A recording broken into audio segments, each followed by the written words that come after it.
My name is Brandon Peacock, and I was treated for 3 gunshot wounds at the Ottawa Hospital.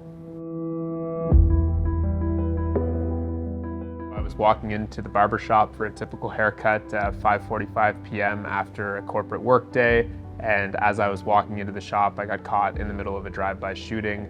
I was very fortunate where, as I was walking into the shop, I was able to shield the shop owner's wife from bullets that were coming towards us, but unfortunately, being the last man in, I got hit 3 times in the crossfire.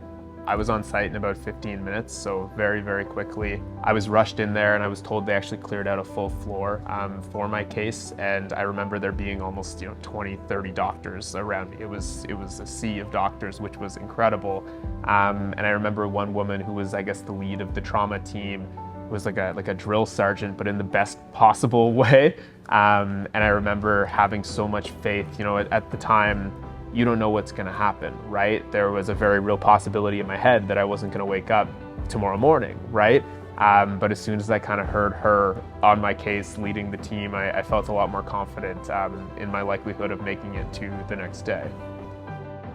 So the next morning when I woke up alive, thanks to the incredible work of the Ottawa Hospital team, saving my life through an 8-hour surgery that I know is not an easy surgery to do, I just wanted to text all my friends, let them know I was okay. I wanted to tell all the people I cared about, how incredible this was. I was very fortunate to wake up that next morning with awesome care. The nurse that was in the ICU with me, I remember she checked in on me as I progressed out of the ICU, and again, just made me feel really, really comfortable in some of the hardest moments in my life. When I got out of the hospital and I started rehabbing, I was very fortunate to have a best friend who was a physiotherapist, and he actually wasn't working because of the COVID pandemic. He showed up every day, working me out 5 hours a day to 7 hours a day, 7 days a week, for the first 3 months after. And then after that, we were working out, 3 hours every 2 days. And I realized pretty quickly on, initially the thought process was that I would be very fortunate to ever just walk normally again, right? I was 23 years old, but I was never gonna be an athlete again. I was never gonna do the things that I'd previously been able to do in my life. And thanks to him, I ran my first marathon a year later. Hit the Ground Running is the charity that I started, obviously after being shot. I wanted to find a way to use my experience to make a more meaningful impact on the world than I previously had in my life before being shot. One of the things that a lot of people don't realize about trauma recovery is you're on the clock the second you survive that next morning, right?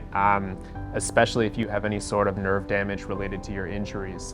You've really got a year to make 80 to 90% of your progress, and then the next 10% is going to come over the rest of your lifetime. You need to have immediate and often access to the best quality recovery tools possible, right? So having high quality care in the hospital itself for those who might not be able to leave the hospital right away, or might not be able to access physiotherapy and other recovery tools, for whatever other reasons, is critical, right? It's going to be the thing that helps people avoid, these long-term ramifications of just trying to get their life back together a year after the injury versus being able to literally hit the ground running and start right away.